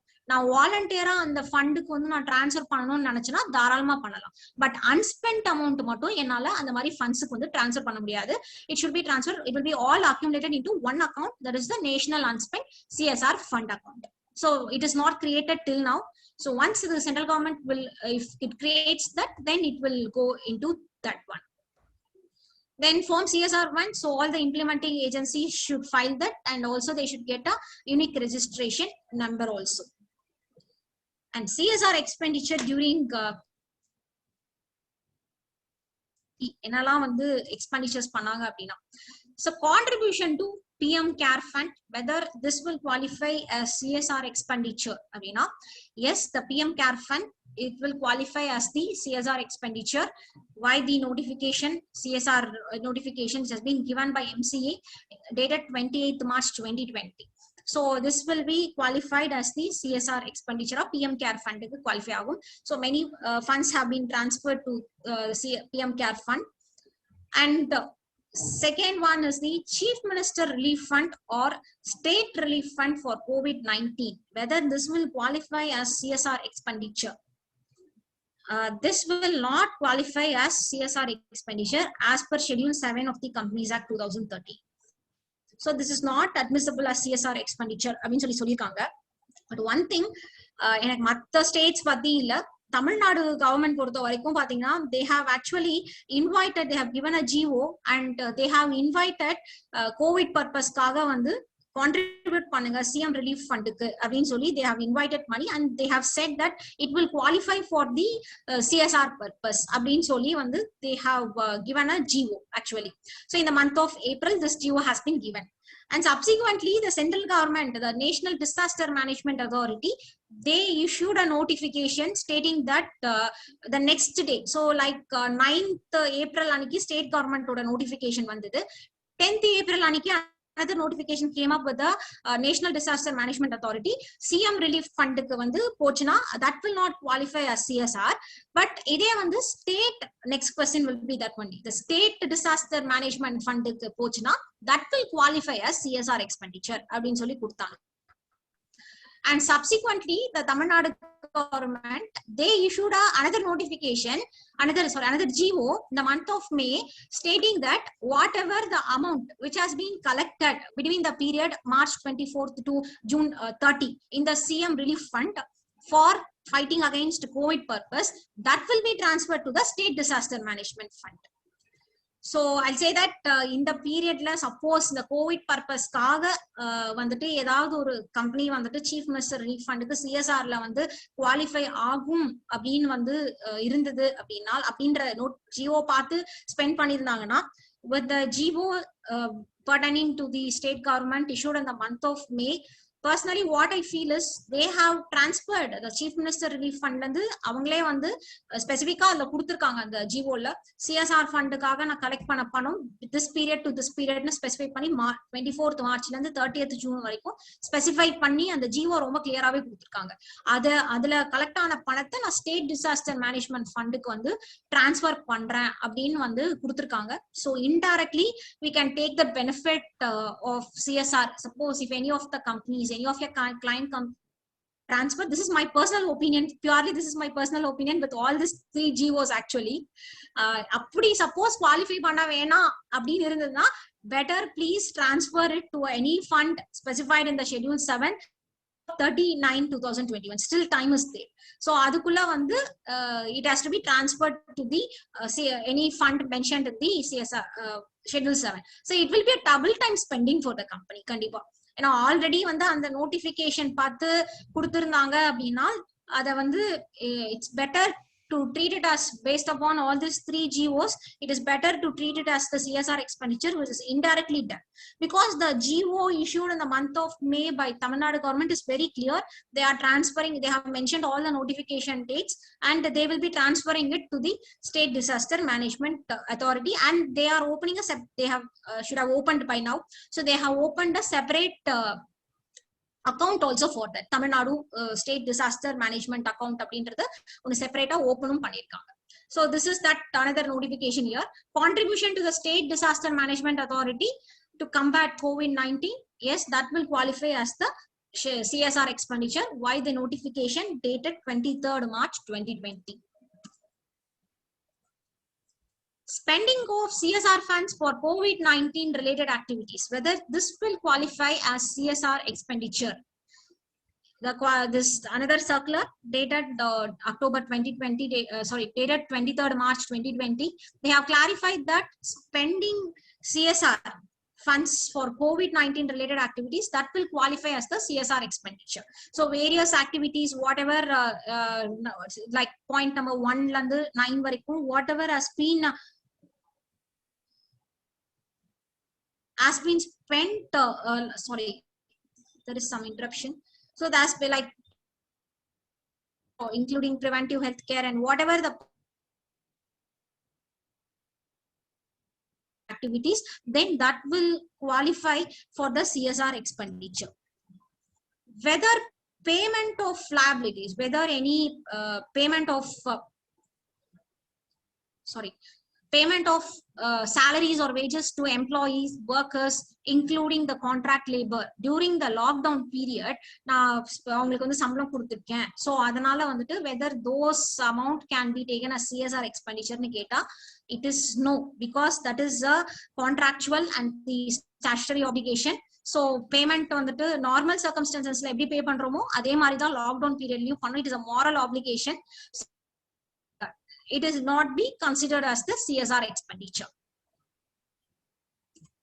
And whether payment of wages made to the casual or daily wage workers during the lockdown period, again, once again, this is again a part of the contractual or the moral obligation. So this will not be covering under CSR. So it is not a legal obligation. So this is again, it will not count for the CSR expenditure. And next one is the whether payment of ex gratia to temporary casual daily wage workers will qualify for CSR expenditure. So this is other than the wages. So அவங்களுக்கு கொடுக்கிற wages தாண்டி நான் ஏதாவது பண்றேன், and it is specifically for the purpose of fighting COVID-19. So COVID-19 அவங்க fight பண்றதுக்கு அவங்களுக்கு தேவைப்படக்கூடிய amount, suppose if a daily wage worker or casual worker, whether he is affected by COVID, whether they have to fight against the COVID, so whether I'm specifically giving for that purpose, then that amount can be qualified as the CSR expenditure as a one-time exception. So it is a one-time exception given to the company considering this COVID-19 situation. So only thing is the explicit declaration should be given by the board to the and also it should be duly certified by the statutory auditor. So again அவங்க கண்டிப்பா COVID-19 பர்பஸ்க்கு தான் அந்த fight பண்றதுக்காக மட்டும் தான் வந்து daily wage ஒர்க்கருக்கு இத கொடுத்திருக்காங்கன்றத declaration should be given by the board and also it should be duly certified by the statutory auditor of the company. So these are all the areas which I wanted to touch. So hope I have covered something. So எல்லாமே ஓரளவுக்கு வந்து I think I have covered. So if there is any questions then we can so I'll try to answer that.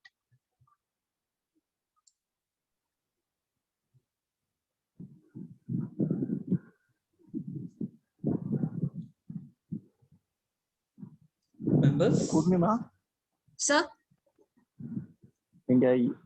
during the course of the first presentation, Yeah, sir.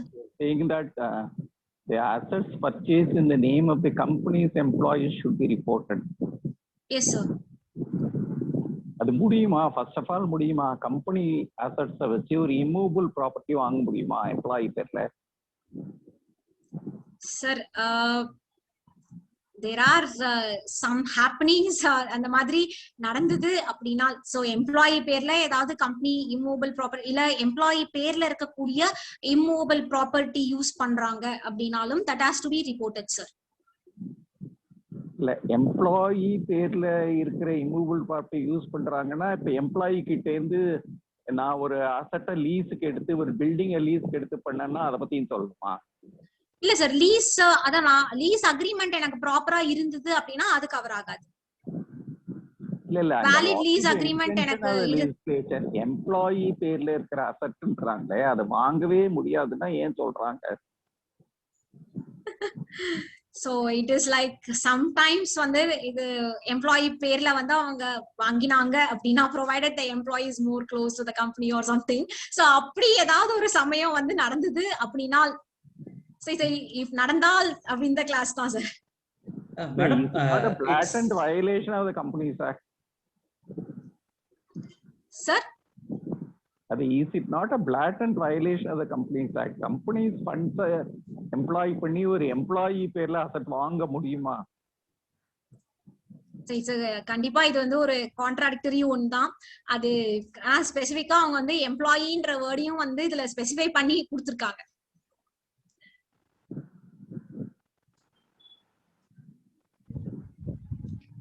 If it is any lease agreement எனக்கு இருந்தது எம்ப்ளாயிக்கும் கம்பெனிக்கும் lease agreement இருந்தது அப்படின்னா then that is not an issue sir. கண்டிப்பா இல்ல movable அசட்ஸை பொறுத்த மட்டும் நிறைய கம்பெனிஸ்ல என்ன நடக்குதுன்னா காரை வந்து கம்பெனி பேர்ல இருந்தா ரோட் டாக்ஸ் ஊர்பட்ட டாக்ஸ் அதனால டைரக்டர் பேர்ல எடுப்பாங்க. பட் அத தெளிவா வந்து somewhere the notes are depicting that. But immovable assets வந்து டைரக்டர் பேர்லயோ எம்ப்ளாயி பேர்லயோ வாங்குறதுன்றது I think it is outside the scope of the Companies Act. So I'll check for it once again sir. No. Here the amendment specifies it is property, doesn't say immovable property, if I'm not wrong. That is what I am saying, sir. That's why I am trying to distinguish between whether it's a movable asset or an immovable asset.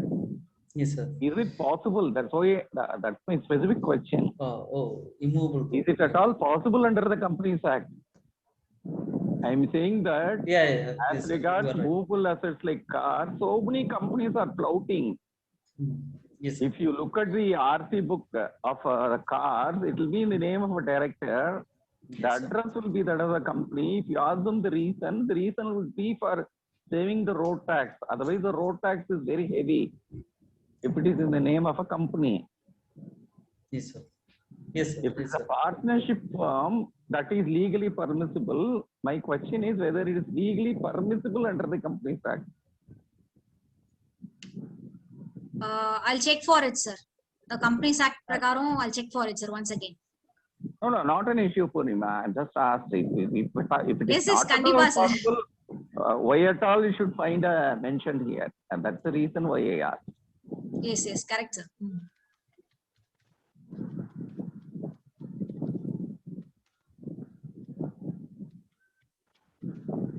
அதே மாதிரி frauds versus whistleblower mechanism. The whistleblower mechanism would be possible only where there is an audit committee in the company. Yes, sir.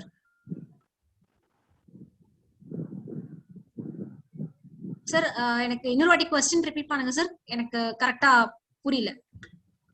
No. You are rightly emphasizing about the whistleblower mechanism. Yes, sir. If something has come through the whistleblower mechanism, the auditor's responsibility is a little more. That's what you rightly emphasized. Yes, sir. The point I just wanted to say was that the whistleblower mechanism is going to be there only in the case of companies where there is an audit committee. How about the other companies? Okay, so if it is their audit committee is there, then whistleblowing will be done through them generally, sir. But if it is not there, the audit committee, then it is can be done, sir. But only thing is it will not be as effective. That is the only thing. No, but as an auditor, how will I know about that whistleblowing mechanism at all? Not be knowing, sir. Seriously, just only the company has to disclose it then.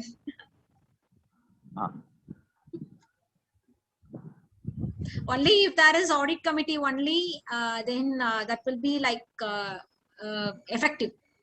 Otherwise, we cannot know that unless the company discloses it. We cannot know it actually, sir. Likewise, the CSR expenditure impact. CSR expenditure? Accounting, Impact where assessment, it goes sir? above 1 crore, impact assessment. Yeah, sir. But why are the company secretaries or the chartered accountants not allowed to do that? Why are they talking about the external agencies? Sir, they wanted to be. No, why are we all sleeping? Our institute should wake up, na? Are we not competent to do that? Yes, Kandiva, sir. But it is done only for the only the independent agency that should be appointed, and it has to be done specifically. No, that exactly is the issue. You went a little fast about the impact assessment. That is why I am raising it now. Yes. Maybe, sir, those CSR அந்த அளவு இருக்கக்கூடிய companies இன்னும் கொஞ்சம் நிறைய வந்ததுன்னா கண்டிப்பா வந்து it might come to our scope also நினைக்கிறேன். இல்லை யாரோ ஒரு எக்ஸ்டர்னல் ஏஜென்சியால பண்ண முடியும்னா why not a company secretary or a chartered accountant? That is my question. Yes, இதுக்கு நிறைய CSR இது பண்ணி கொடுக்கிறதுக்குனே வந்து நிறைய ஏஜென்சிஸ் வந்து இருக்காங்க sir. After the CSR has come, there are many agencies which are operating purely for the CSR purpose. Starting from formulating, starting from managing, everything is done by those CSR agencies. So many. Off the record, சொல்ல போனா அவங்க நல்லா அழகா vouchers எல்லாம் ready பண்ணி கொடுக்குறாங்க. Sir, what is the qualification for being an agency? Who are the members of agency? Qualification. You should have a godfather in the company. That's qualification.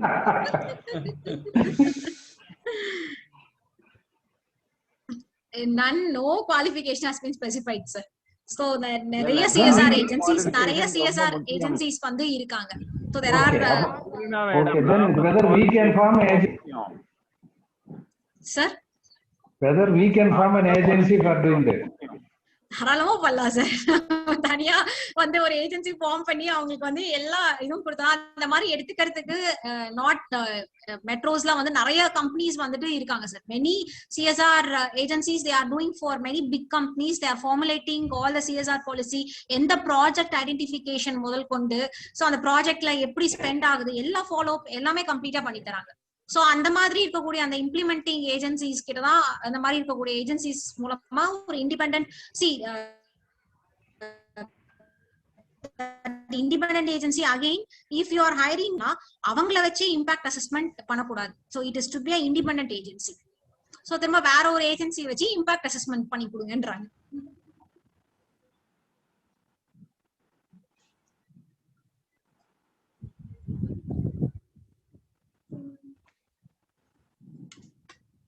Members, any other queries?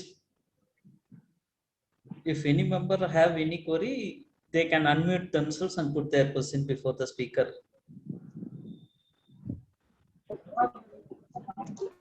When you prepare report, there will be always doubt. Then we will come for help with Purnima.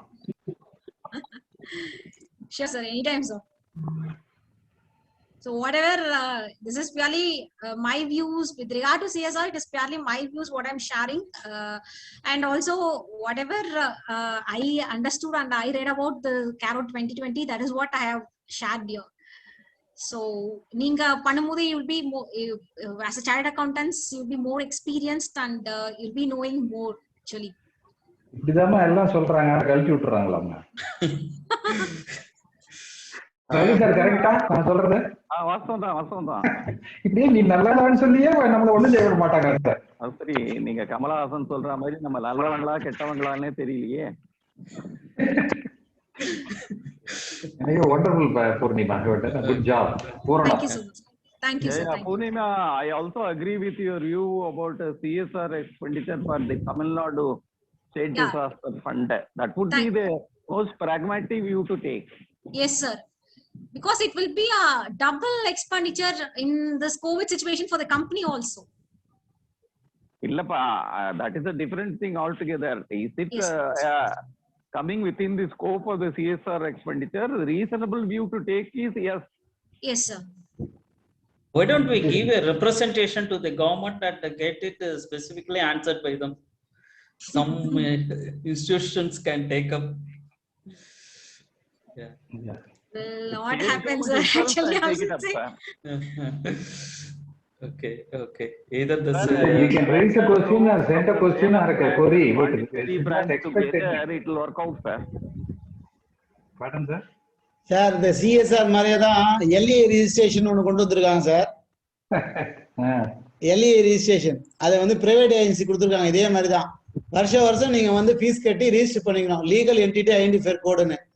பேங்க்ல வந்து பொறுத்த வரைக்கும் 5 கோடிக்கு மேல loan போச்சுன்னா register பண்ணாதான் loan release பண்ணுவாங்கிறான். இந்த மாதிரி ஒன்னொன்னுக்கும் பிரைவேட்டுக்கு தான் போக போகுது. அவ்வளவுதான், என்ன பண்ணணும், ஒன்னும் பண்றதுக்கு இல்ல. அது வந்து ஃபீஸ் பாத்தீங்கன்னா 1 இயருக்கு வந்து கிட்டத்தட்ட மினிமம் 5,000 rupees அதுக்கு 4-5 கம்பெனி கொடுத்துருக்கான். CCIல அந்த மாதிரி ஒரு 4-5 கம்பெனி கொடுத்துருக்கான். ஸோ இந்த மாதிரி எல்லாமே ஒன்னொன்னா பிரைவேட்டுக்கு தான், அவ்வளவுதான். All paid service. ஆனா ரெஸ்பான்சிபிலிட்டி சிஎஸ்க்கும் சிஏக்கு தான் ரெஸ்பான்சிபிலிட்டி.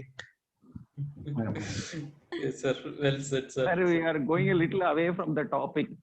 Yes, sir. இல்ல சார், நீங்க சிஎஸ்ஆருக்கு அவுட் சைடு சொன்னீங்களா, அதுக்கு தான் சொல்ல வந்தேன். No, I agree with you. இது நீங்க சொன்ன பாயிண்ட் கரெக்ட். இதோட இந்த பாயிண்ட் நிறுத்திக்கலாம்னு சொல்ல வந்தேன். கரெக்ட் தான் சார், அதுக்கு மேல போக வேணாம். And so points well within the limited time given to her, she spoke excellently. Yeah. Yes, sir. Thank you. Madam, ஒரு டவுட் மேடம். சார் சொல்லுங்க சார்.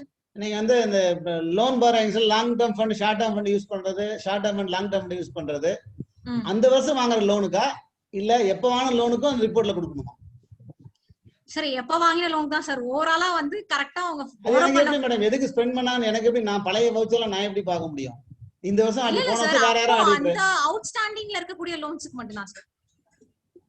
இல்ல அதுவும் லோன் வந்து வருஷம் நம்ம பாத்துட்டே வந்திருப்போம்ல சார், அதுல கண்டினியூஷனா தான் சார் இது இருக்கு. இல்ல நான் ஆடிட்டர் இல்ல மேடம், இந்த வருஷம் தான் ஃபர்ஸ்ட் ஃப்ரெஷ் ஆடிட்டர். எனக்கு பலசெல்லாம் தெரியாது இல்ல சார். பழைய கேரோ ரிப்போர்ட் அப்படி இல்லனா வந்து அவங்க கிட்ட வாங்கி தான் சார் ஆகணும். ஜஸ்ட் அவங்க கிட்ட இருந்து அதுக்கான ஒரு லெட்டர், ரிட்டர்ன் லெட்டர் வந்து வாங்கிக்கோங்க sir. That would be letter of representation வாங்கிக்க வேண்டியதான். It is by the opening balance, the existing loans சொன்னவே நாங்க is spent for a specific purpose னு சொல்லி வாங்கிக்க வேண்டியதான். சோ அந்த ரிட்டர்ன் லெட்டர் வந்து நீங்க அவங்க கிட்ட லெட்டர் ஆஃப் கன்ஃபர்மேஷன் ரிட்டர்ன்ல வாங்கிட்டீங்கன்னா that would be more sufficient sir உங்களுக்கு. ஓகே, அவங்க கிட்ட இருந்துனா யாரு? கம்பெனி கிட்ட இருந்து தான் சார், மேனேஜ்மென்ட் கிட்ட இருந்து தான் சார். மேனேஜ்மென்ட் ரெப்ரசன்டேஷன் தரமாட்டாரு sir.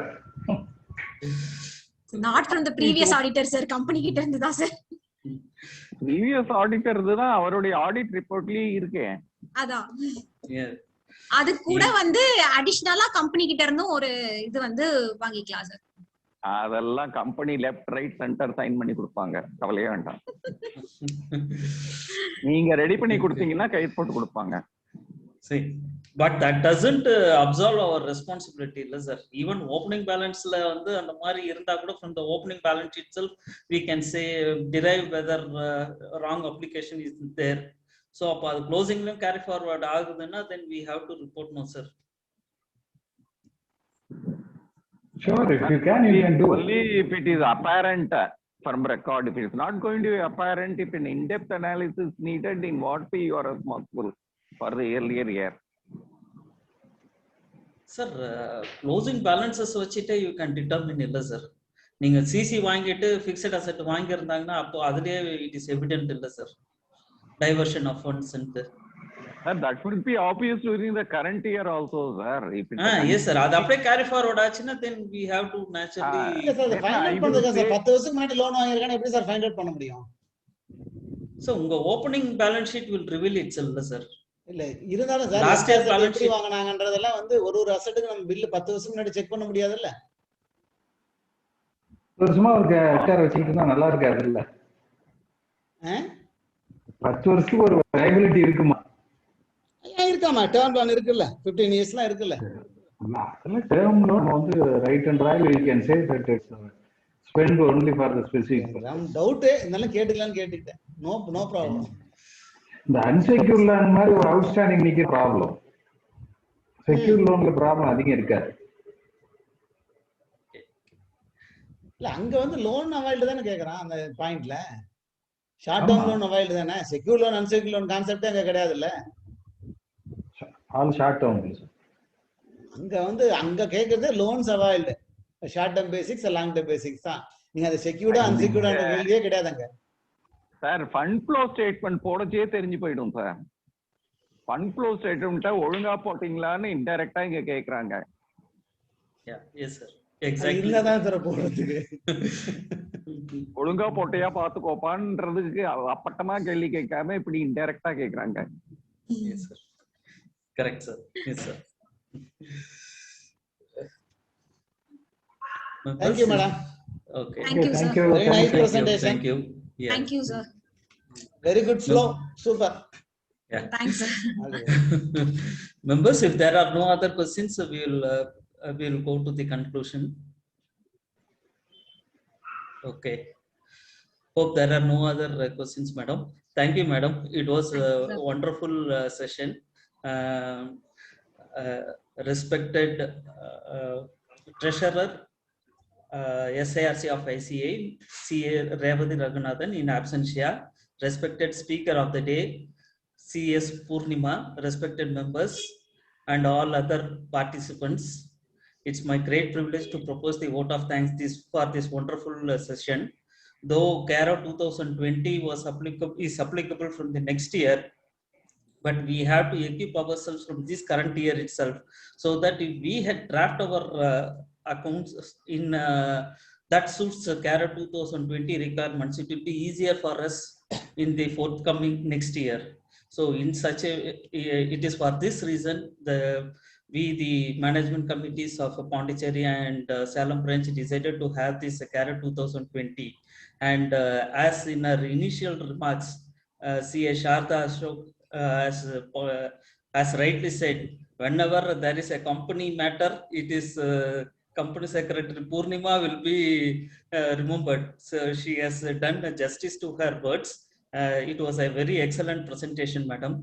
You have gone into each and every class of the CARO 2020 amendment, and our members would have been fully clarified with all the things. Of course, there will always be many issues that will be crop up as we practice. But your presentation was very, very excellent, madam. I thank SIRC Secretary, SIRC Treasurer, CA Revati Raghunathan for her thoughts, for sharing her thoughts on predictive audit. Thank you. I thank all the members for their interactive participation and the support extended to the management in conducting this program. I thank Salem branch management committee members, chairperson CA Saranya,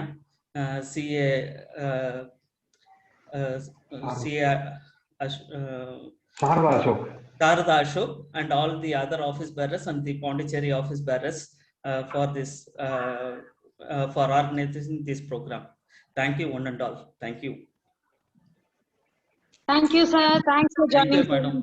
Thank you, Thank sir. you. Thank you. Lovely. Thanks a Thank you. lot for inviting me. Thank you so much.